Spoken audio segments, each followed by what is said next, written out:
السلام علیکم. په دنیا کې په زرګونو کتابونه لیکل شوي دي چې څه کتابونه د څه د وجې مشهور دي، د څه د وجې نه مشهور دي. او چې زه درته نن کوم د کتاب باره کې خبره کوم، د هغې نامه ده کوډکس کیګاز، یعنې یو لوی کتاب. او دا کتاب د څه د وجې مشهور دی؟ دا د دې د وجې مشهور دی چې دا کتاب یو شیطان لیکلی دی او دې ته د شیطان کتاب هم وایي. نو دا کیسه شروع کېږي څه کې چې یو مونګ نامې راهب و چې بادشاه هغه له عمر قید سزا ورکړه. نو هغه بادشاه ته دا عرض پیش کړو، که چېرته ته زما سزا معاف کړې نو زه به تاله یو داسې کتاب شپه په شپه ولیکم چې د علم خزانه به وي او په دنیا کې به د هغې بله ثاني پیدا نه کړي. بادشاه حیران شو، خو بهرحال د هغه عرض یې ومنلو چې ځه شپه په شپه به دې کوم داسې کتاب ولیکي چې ما به حیران کړي او زه به د هغه دا سزا معاف کړم. بهرحال هغه پسې ګیټ بند کړو، شپه په تېرېدو شوه او دا مونګ لګیا شو کتاب لیکلي شروع کړه. دا یو عقلمند کس و، خپله برخه یې خپل کار شروع کړو. خو چې کله شپه اخري حصې ته ورسېده نو د دې کتاب باره کې دا ویل کېږي چې هغه وخت کې چې کله شپه په ختمېدو وه نو ده احساس وشو چې دا کتاب خو زما د لیکلو وس کار نه دی او باچا ته به زه سبا څه ښیم. نو هغه دا سوچ وکړو چې راشه شیطان نه مدد واله.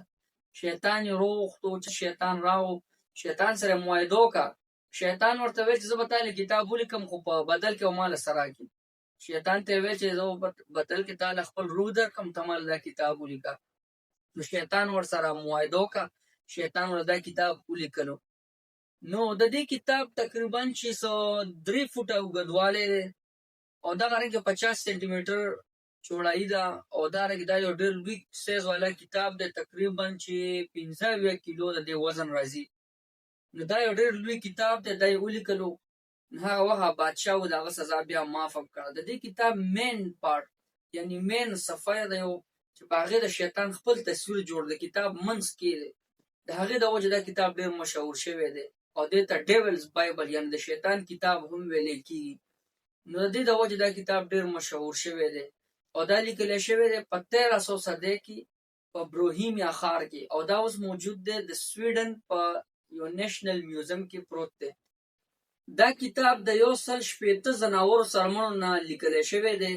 160 ځناورو څرمنو نه دا کتاب لیکلی دی او هره څرمن یې دواړو اړخو ته لیکل شوي دي، یعنې 320 یعنې 320 صفحې دا کتاب دی.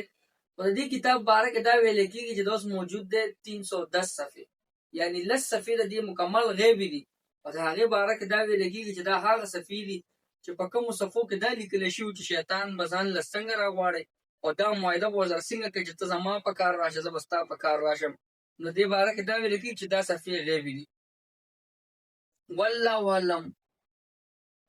نو امید لرم چې دا ویډیو هم خوښه شوي او د دې کتاب باره کې که تاسو ته مخکې څه معلومات وو یا دې ویډیو کې ما نه څه غلطي شوي یا یو داسې خبره چې کول پکار یې ما نه هېره شوي زما د ذهن نه وتې، د خپل رای اظهار ضرور په کمنټ کې ما ته وکړئ. د الله په امان.